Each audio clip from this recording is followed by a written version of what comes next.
Olá, hoje vamos falar sobre a doença de Parkinson, seu diagnóstico clínico, biomarcadores emergentes e um manejo prático baseado nas evidências mais atuais. Para esta apresentação, utilizei como referência um artigo publicado na revista Contínuo no ano de 2025, que teve dentre seus autores o professor Michael Ocon, da Universidade da Flórida. Por que a doença de Parkinson ela é um desafio clínico? Primeiro, é uma doença extremamente heterogênea. Há um amplo espectro de apresentações clínicas com variabilidade entre pacientes e ao longo da progressão da doença. Cada paciente com a doença de Parkinson é único.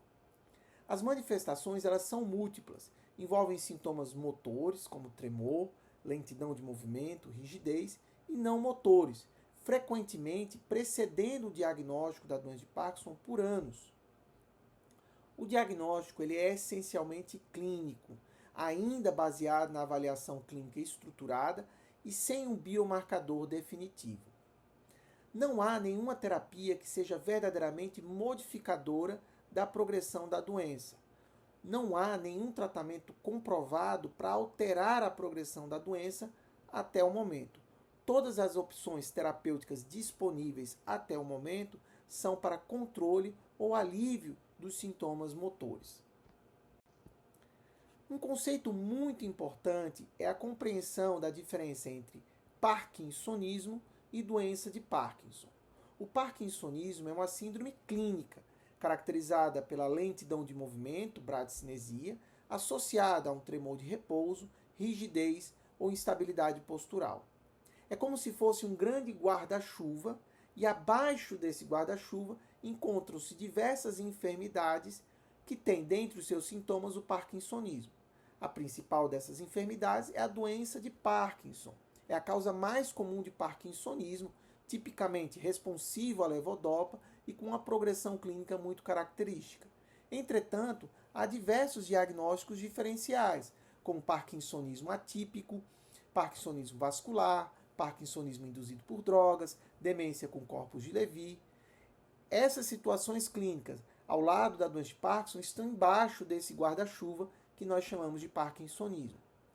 Uma dica clínica muito importante é a resposta sustentada à levodopa. Este, nós vamos ver, é um dos principais critérios de suporte para o diagnóstico da doença de Parkinson e nos ajuda a diferenciar a doença de Parkinson idiopática, sua forma clássica, dessas outras formas de parkinsonismos atípicos. Há diversos fatores epidemiológicos e fatores de risco. Eu costumo dizer que a doença de Parkinson ela é causada por uma combinação que pode variar de um indivíduo para o outro entre três fatores: o fator genético, a idade do paciente e fatores ambientais. O fator genético nós só conseguimos identificar em cerca de 10% dos casos de doença de Parkinson. A grande maioria dos casos é uma forma esporádica, sem um fator genético facilmente identificável. A idade é um principal fator de risco, uma vez que nós vamos ver que a doença ela vai ocorrer em indivíduos acima dos 60 anos de idade. Essa prevalência vai crescendo na medida que o indivíduo envelhece e é considerado até hoje um principal fator de risco.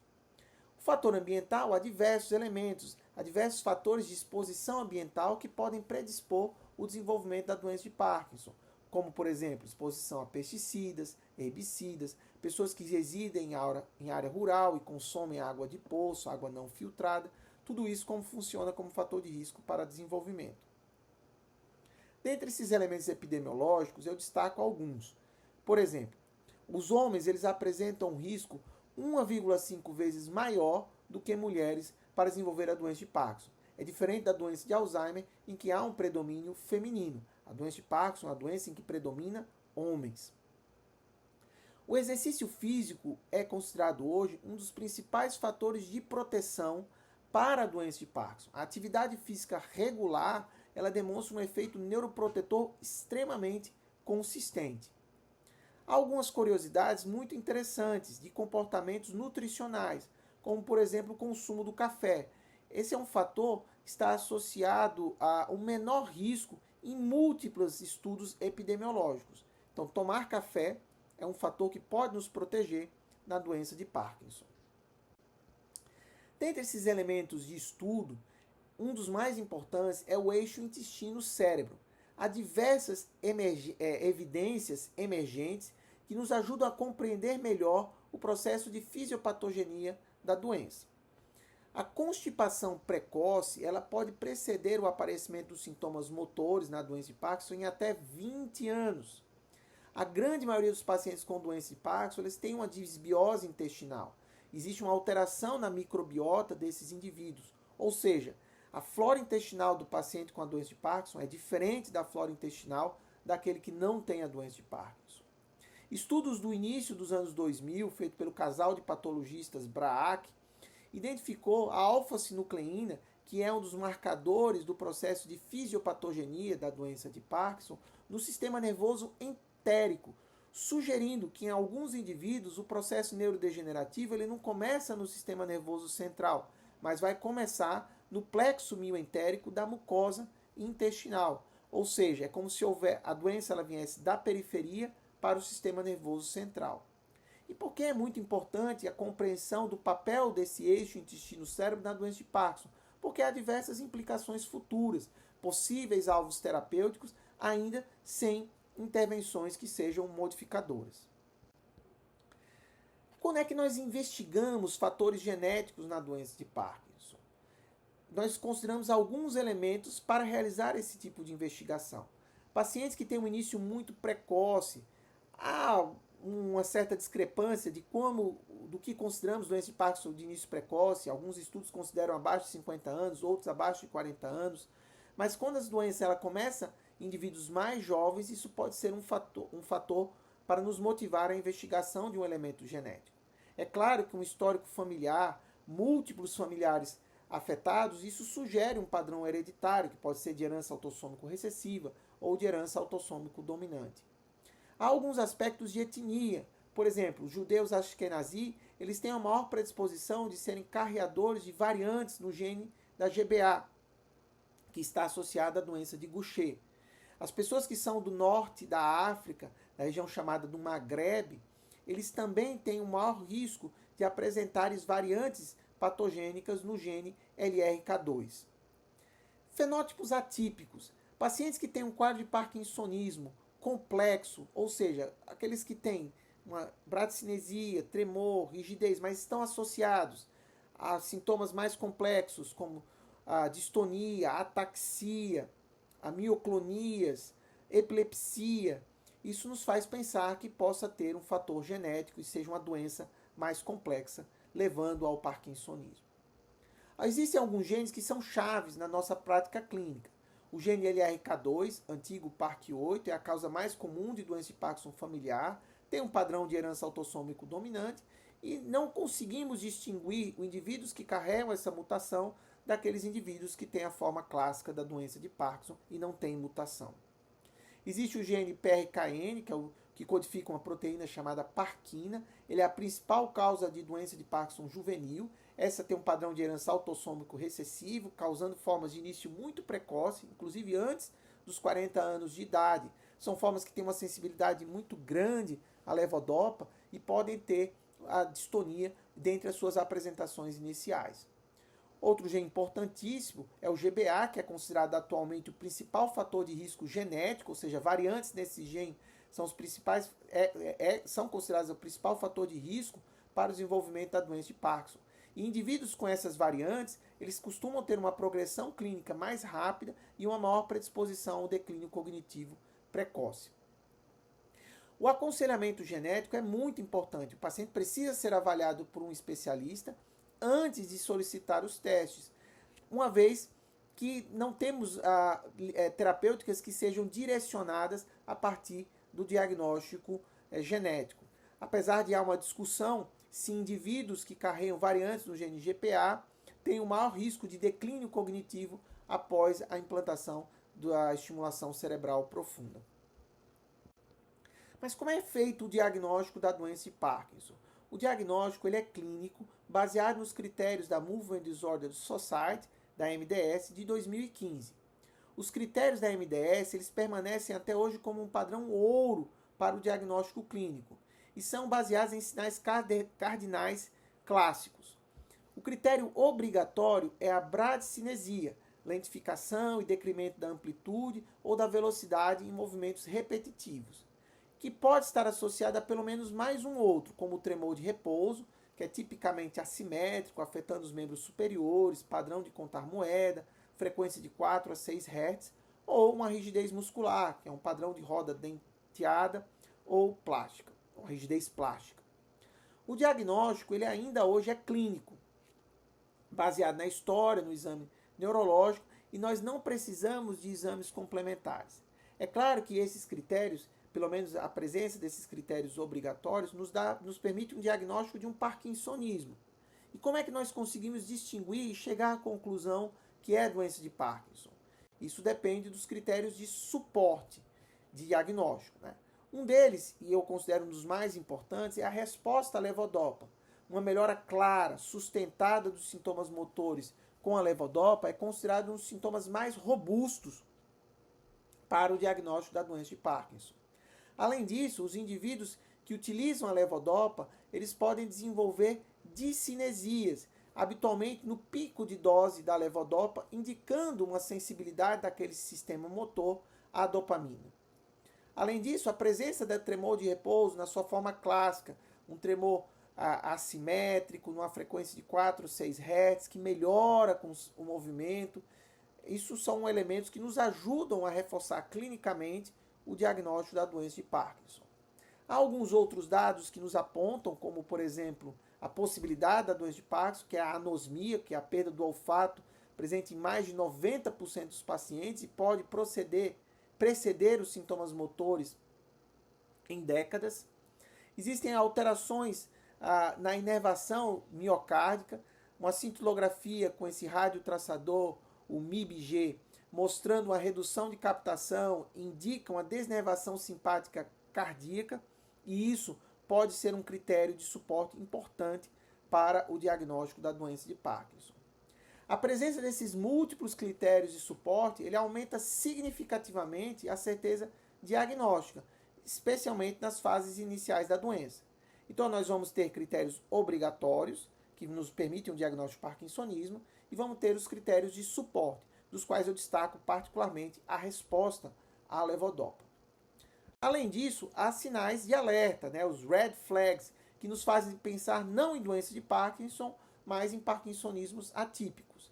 E aí nós temos quedas precoces, que, devido à instabilidade postural e quedas nos primeiros anos da doença, isso sugere alguma forma de parkinsonismo atípico, a desautonomia grave, a hipotensão ortostática grave ou uma disfunção urinária muito precoce nos primeiros anos da doença, nos primeiros 4, 5 anos da doença, isso também sugere um parkinsonismo atípico.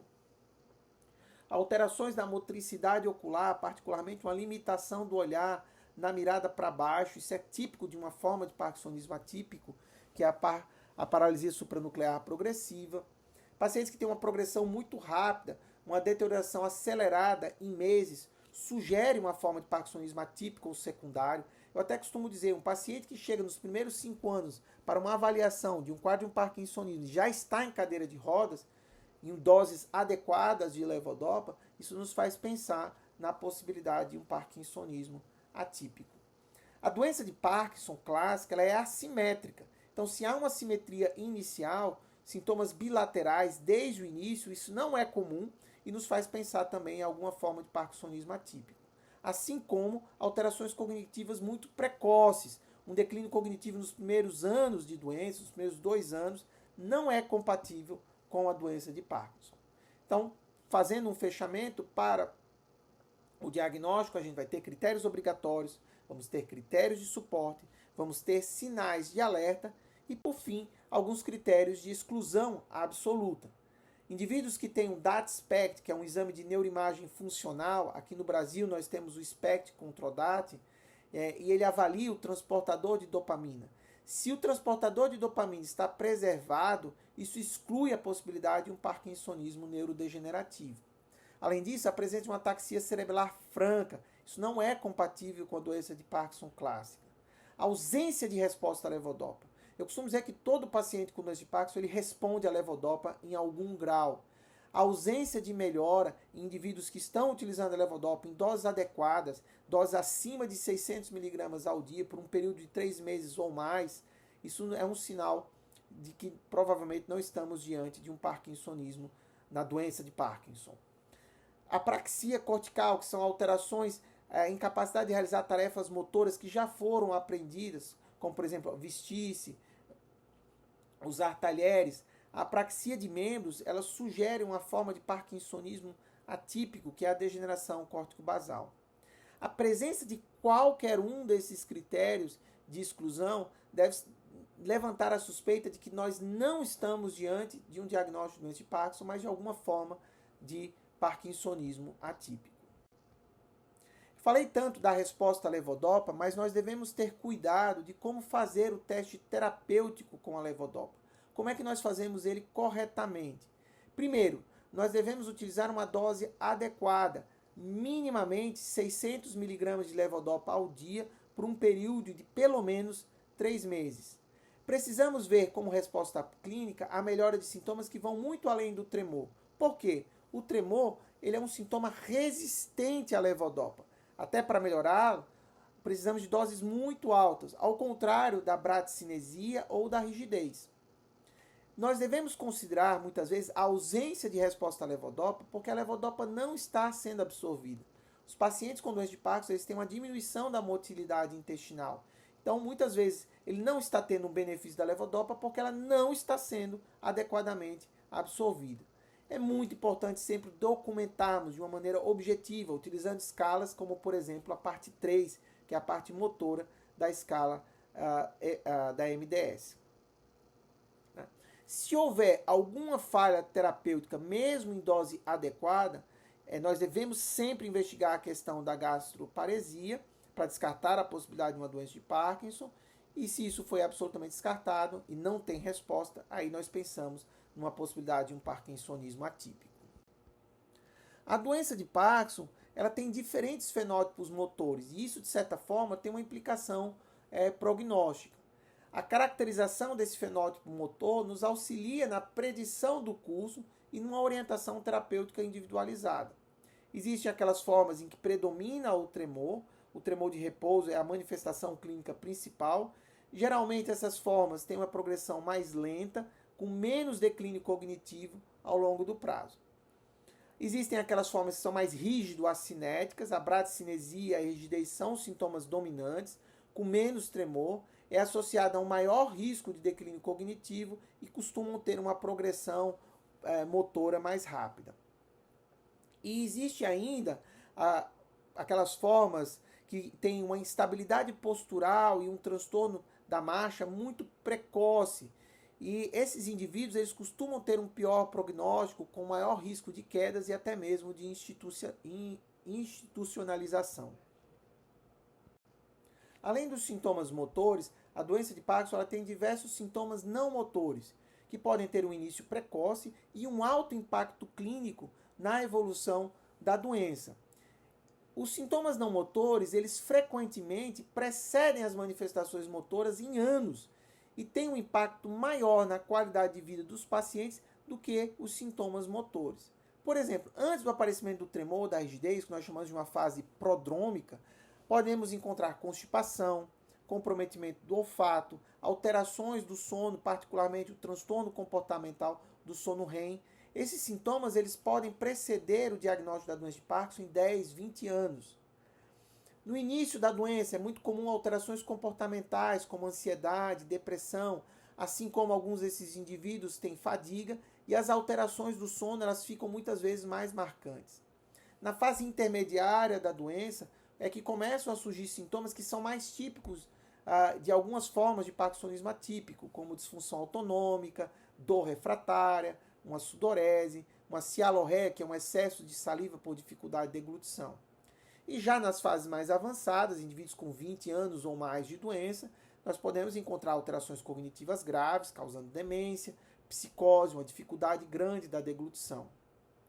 É importante que nós profissionais questionemos ativamente não só sobre os sintomas motores, mas também sobre os sintomas não motores em todas as consultas, né? Porque muitas vezes, como eu disse, o indivíduo é muito mais impactado pelas alterações não motoras do que pelas alterações motoras.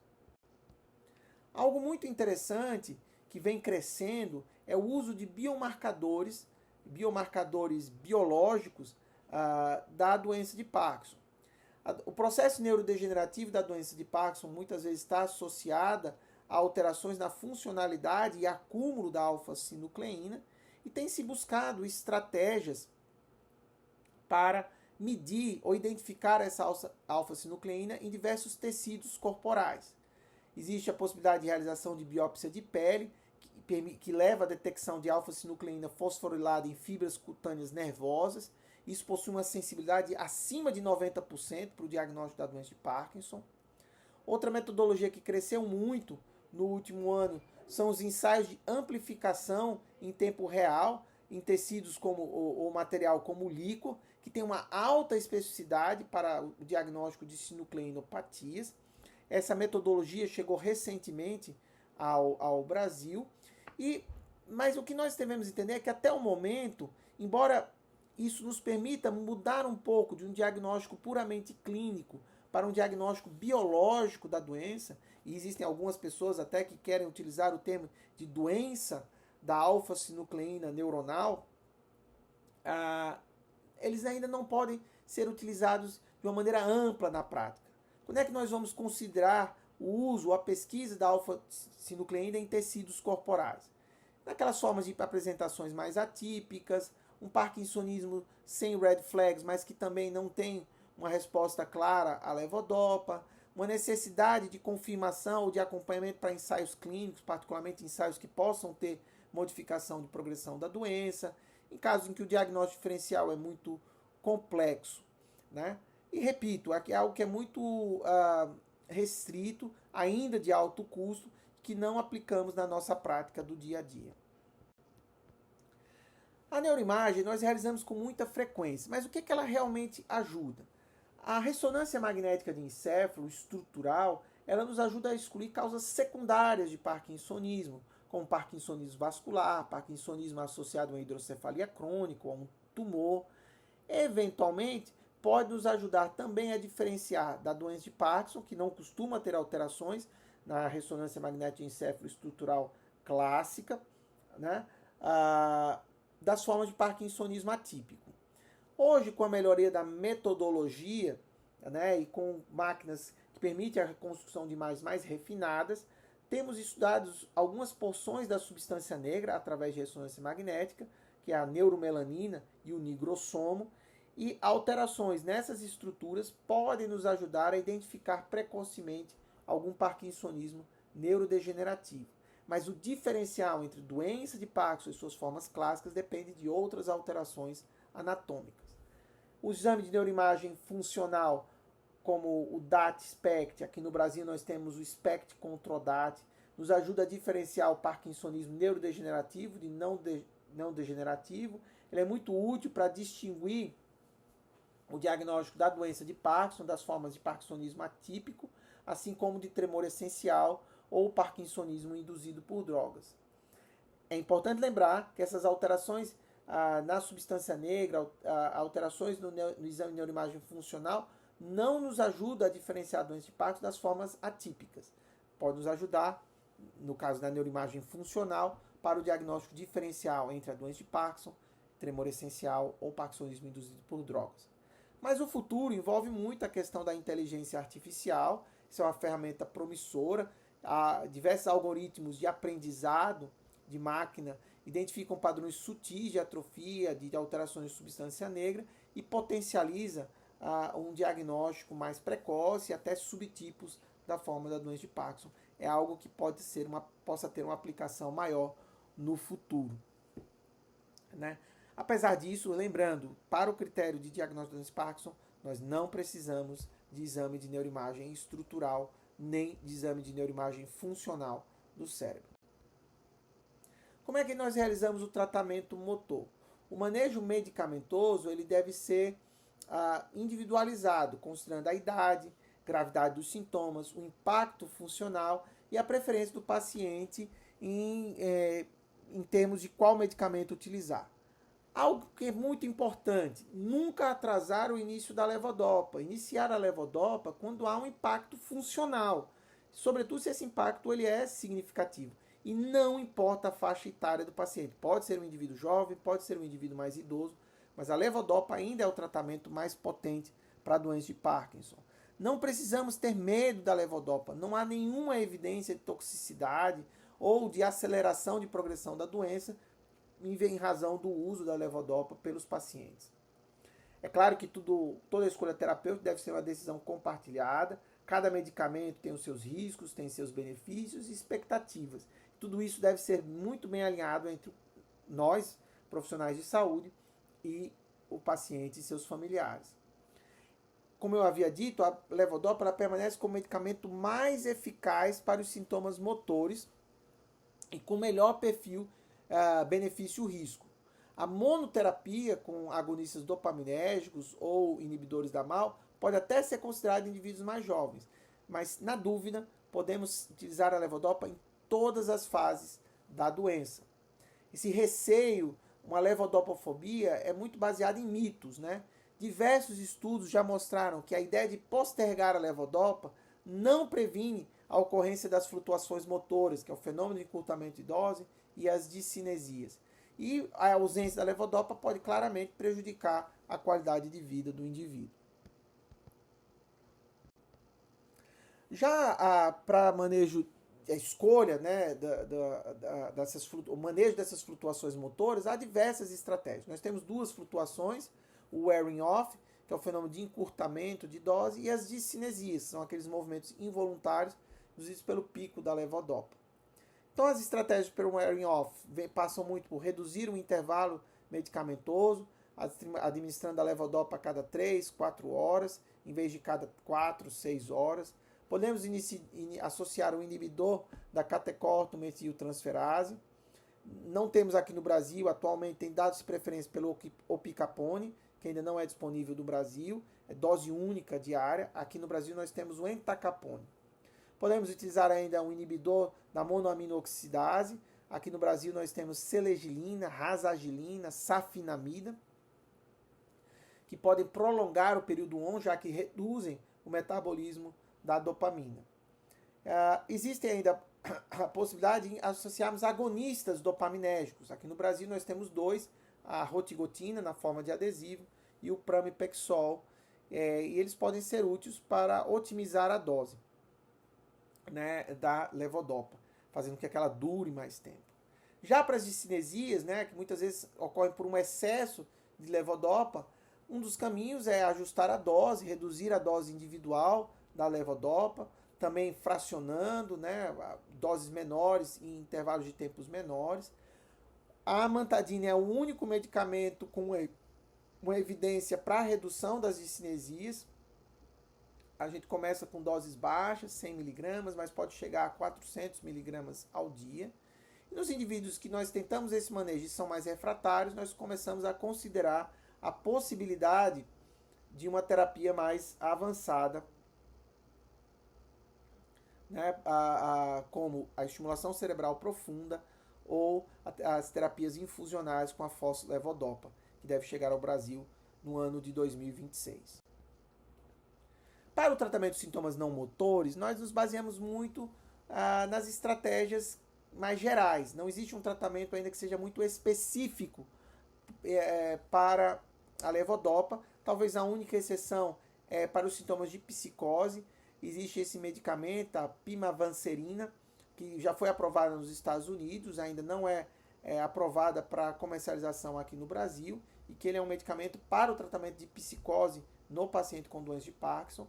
Aqui no Brasil acabamos optando por uma segunda linha terapêutica com o uso da clozapina ou da quetiapina. Para a cialorreia, que é o excesso de saliva, nós podemos usar a toxina botulínica, eventualmente anticolinérgicos tópicos podem ser úteis, mas devemos destacar que o papel da fono é muito importante para o manejo desse sintoma. A depressão e a ansiedade nós manejamos como outros pacientes que têm esse transtorno psiquiátrico, né? Sertralina, citalopram costumam ser a primeira linha. Se o paciente tem muita dor, podemos associar o componente da nortriptilina. Não podemos esquecer também o apoio da neuropsicóloga aqui com terapia cognitivo-comportamental. Para hipotensão ortostática, de maneira geral, usamos medidas não farmacológicas, hidratação, meios de compressão, elevação de cabeceira. Podemos usar medicamentos, né? No Brasil acabamos utilizando com muita frequência a fludrocortisona, mas há outras opções, como a midodrina e a hidroxidopa.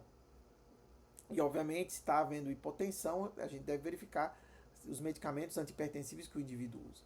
A constipação, que é um problema muito frequente, inclusive antecede o aparecimento dos sintomas motores, passam como estratégia de primeira linha mudanças na dieta, como a hidratação adequada, a realização de atividade física regular, consumo de fibras, e eventualmente podemos utilizar medicamentos. E para as questões cognitivas é algo bem interessante, nós utilizamos o mesmo medicamento para doença de Alzheimer, como a rivastigmina, que tem uma evidência muito robusta, né, para o tratamento das alterações cognitivas na doença de Parkinson. Inclusive, os indivíduos com doença de Parkinson eles têm uma deficiência colinérgica maior do que os indivíduos que não têm a doença de Parkinson. E a memantina pode eventualmente ser associada em casos moderados ou graves. Ainda não tem muitas terapias que sejam específicas para a doença de Parkinson. Quando é que a gente pensa numa terapia mais avançada? Né? O indivíduo, a gente pensa em terapias mais avançadas, que são 3, né, que nós disponibilizamos: a estimulação cerebral profunda, a infusão contínua, terapias infusionais, né, melhor dizendo, particularmente com moléculas variantes da levodopa, e ultrassom focal, né, de alta intensidade. A estimulação cerebral profunda ela pode ser realizada em diversos alvos, normalmente tem uma indicação para o tremor refratário ou pacientes com flutuação refratária que não respondem à levodopa. É uma tecnologia que vem em crescimento, né? Até atualmente existe inclusive formas de DBS adaptativos e há uma redução clara, há uma melhora muito significativa dos sintomas com o uso da estimulação cerebral profunda. Mas lembrando, não é cura, é uma estratégia para o controle dos sintomas. Eu acho uma estratégia muito interessante para o controle do tremor. Existem as terapias infusionais, né, com a levodopa. Existe a foslevodopa subcutânea, que é uma expectativa de chegada ao Brasil em 2026. Existe, além dessa foslevodopa subcutânea, a apomorfina, que não é comercializada no Brasil.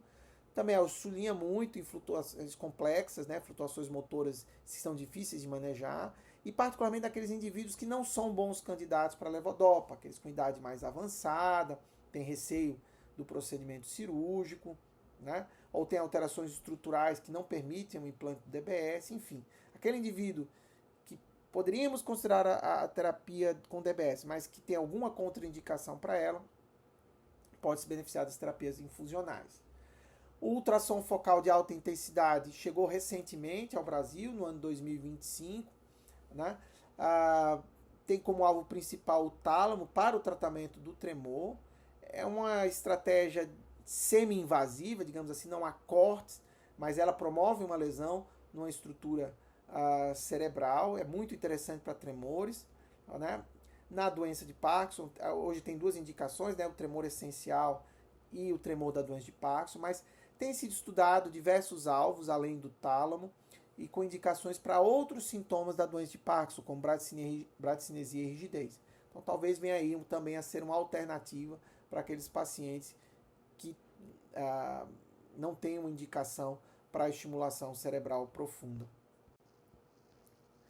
Aqui eu comentei assim, alguns critérios de terapias avançadas, né, particularmente os candidatos para o DBS. Então, o paciente precisa ter o diagnóstico de doença de Parkinson, pelo menos 4 anos de acompanhamento, porque podem surgir algum daqueles red flags para parkinsonismo atípico.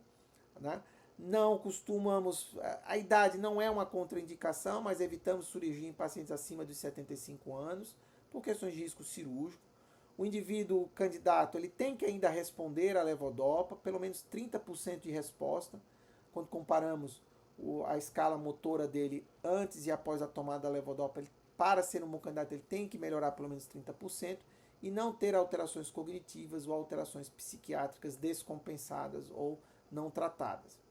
As principais indicações são o tremor refratário, e as flutuações motores, né, o encurtamento de dose e as discinesias. Ele é muito mais, essa estratégia, o DBS, ele é mais eficaz em sintomas que respondem à levodopa. Naqueles sintomas que não respondem à levodopa, provavelmente não vão responder ao DBS, tendo como única exceção o tremor, né? E a gente recomenda realmente para aqueles indivíduos em fase mais avançada. A gente tem até uma regra do 5-2-1, que são aqueles indivíduos que tomam 5 tomadas de levodopa ao dia. Mesmo assim, mantém 2 horas ou mais de off nesse dia, ou 1 hora ou mais de discinesias incapacitantes. Se o indivíduo tem algum desses critérios, isso já é um sinal de alerta de que ele está em fase avançada e pode ser um candidato para o DBS. Não podemos esquecer que há uma necessidade de uma abordagem multidisciplinar. A terapia medicamentosa ou as terapias avançadas que envolvem estratégias cirúrgicas, elas são uma parte do tratamento, que vai envolver o neurologista, nutricionista, psicólogo, fisioterapeuta, fonoaudiólogo, terapeuta ocupacional, psiquiatra, cada um dentro do seu expertise, contribuindo para a qualidade de vida e bem-estar do paciente. Como é que é feito esse monitoramento, o segmento do paciente? É claro que é importante ser feito o diagnóstico, né? Então há uma avaliação basal, inicial. Nos primeiros meses, muitas vezes é necessário estarmos mais próximos do paciente para justamente um ajuste adequado do medicamento. Quando o paciente permanece estável, isso é comum ocorrer nos primeiros 5 anos da doença, vão sendo feitas visitas a cada 3, 6 meses. Quando surgem alguma daquelas complicações motoras, encurtamento de dose, discinesias de pico de dose, o tremor passa a não responder adequadamente ao tratamento, vamos fazendo os ajustes medicamentosos direcionados conforme a queixa. E naqueles indivíduos que estão em fase mais avançada, nós estamos mais próximos, ou será candidato a alguma daquelas terapias avançadas que eu comentei, DBS, terapia infusional ou HIFU, ou vai ser um indivíduo que vai ter apenas as medidas de suporte. Eu gostaria de destacar muito o papel da atividade física, em particular a fisioterapia, a educação física, como estratégia de neuroproteção. O exercício físico é a única intervenção com evidência consistente de benefício sintomático e possível efeito neuroprotetor e deve ser prescrito como uma parte essencial do tratamento dos indivíduos com a doença de Parkinson. Muitos perguntam, que esporte fazer? Eu sempre costumo, o esporte que o indivíduo se adapta. Há estudos com alguns esportes, como por exemplo, boxe sem contato, ciclismo, dançar o tango, o tai chi ou a própria musculação, com benefícios muito direcionados na doença de Parkinson. Há até um número mágico, né? Uma atividade mínima de 150 minutos de atividade física moderada durante a semana, o que corresponde aí a 3 blocos, né, de 50 minutos em 3 dias na semana. Quem faz atividade nesse intervalo de tempo reduz em até 30% ou mais a velocidade de progressão da doença e a gravidade dos sintomas da doença de Parkinson. É claro que tudo que eu falei até agora é direcionado à terapia de suporte, terapia para alívio dos sintomas, mas o que nós queremos são as terapias modificadoras, né? Embora ainda não tenha nenhuma dessas terapias modificadoras aprovadas, há diversas em estudos. Há terapias contra a alfa-sinucleína, né? Existem anticorpos monoclonais, como o prasinezumab, que visam retirar agregados de alfa-sinucleína, que muitos acreditam que esses agregados de alfa-sinucleína possam ser tóxicos. O prasinezumab, no estudo inicial, foi negativo, mas quando observou-se uma pequena coorte de indivíduos com início mais precoce, de uma forma mais agressiva da doença, trouxe benefício. Então, decidiu-se estudar um pouco melhor essa coorte e vai haver estudo com essa molécula no Brasil a partir do ano de 2026. Existem inibidores de LRK2, é um alvo promissor para a doença de Parkinson esporádica e familiar. Uma vez que esse alvo, essa proteína LRK2 está associada a múltiplos compostos em desenvolvimento e parece ser um alvo aí bem interessante para tratamento.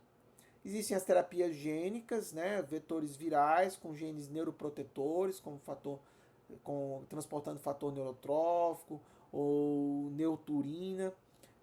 Ainda resultados são um pouco heterogêneos. Há um grupo na Alemanha com um estudo terapia viral com implante de GDNF com resultados interessantes. Então vamos aguardar aí para outros dados no futuro. É interessante a aplicação em moduladores da GCase, o aumento da atividade da glucocerebrosidase, especialmente portadores de mutação do GBA. Tem sido utilizado uma molécula que é até utilizada para tosse, então tem estudos com ambroxol, com o intuito de modular essa enzima e aliviar os sintomas e a progressão da doença em indivíduos que carregam variantes no gene GBA. As terapias celulares, chamado transplante de células-tronco, neurônios dopaminérgicos, derivados de células tronco pluripotentes. Os estudos iniciais demonstram uma segurança aceitável e agora está em recrutamento de indivíduos. Há inclusive a percepção de que o processo neurodegenerativo ele não ocorre só por uma disfunção no citoplasma, de alguma enzima do citoplasma neuronal, mas também por alguma questão de ativação inflamatória. E há moléculas que têm como alvo o processo de neuroinflamação que estão amplamente em investigação. O que é que eu considero como mensagens importantes com relação à doença de Parkinson? A doença de Parkinson ela continua com um diagnóstico clínico. É importante que todos nós dominemos os critérios da MDS 2015, os critérios obrigatórios, os critérios de suporte, os sinais de alerta e os critérios de exclusão absoluta. Podemos utilizar a levodopa sem medo. Não atrase levodopa por uma fobia infundada. Ela é o principal tratamento para a doença de Parkinson, é a que traz mais impacto na melhora funcional do indivíduo, e retardar o seu uso não reduz o fenômeno de encurtamento de dose, não reduz a presença de discinesias. Há diversos biomarcadores chegando, então nós passamos a migrar de um diagnóstico puramente clínico para um diagnóstico biológico da doença de Parkinson, alfa-sinucleína em pele, no líquor. As questões dos exames de neuroimagem funcional já são uma realidade, como o SPECT com o TRODAT. E tudo isso, esses multiparâmetros podem ser integrados por inteligência artificial, então isso vai nos ajudar a melhorar o diagnóstico. Devemos selecionar com muita cautela os indivíduos para terapias avançadas, para a doença de Parkinson, lembrando que as principais indicações da doença de Parkinson é o tremor refratário, flutuações motoras como encurtamento de dose ou as discinesias que não são controladas com o manejo medicamentoso. Há uma dificuldade de uma escolha terapêutica precisa, pois a doença é muito heterogênea, então a gente tem que ter um olhar muito individual para cada indivíduo. Não podemos negligenciar os sintomas não motores, devemos questionar ativamente os sintomas não motores, eles impactam mais a qualidade de vida do indivíduo do que muitas vezes o sintoma motor. Não há dúvida, o exercício ele é medicamento, é remédio. Prescreva exercício físico com a mesma ênfase que prescrevemos os medicamentos. Existem evidências robustas que favorecem o efeito sintomático e coloca-se aí como possível efeito neuroprotetor. O que nós também não podemos esquecer é que o cuidado ele é multidisciplinar. Ele deve abranger o educador físico, o fisioterapeuta, fonoaudiólogo, terapeuta ocupacional, psicólogo, psiquiatra. Claro que o médico está um pouco na questão diagnóstica, no tratamento medicamentoso, mas precisamos ter o suporte dessa equipe, um apoiando o outro, para que o indivíduo receba aquele olhar individualizado e a melhor terapêutica para aliviar os seus sintomas específicos. Recomendo a todos que façam a leitura do artigo para um aprofundamento nesses conceitos teóricos e, como sempre, eu fico disponível para qualquer tipo de dúvida. Só colocar nos comentários ou enviar a mensagem para mim. Muitíssimo obrigado.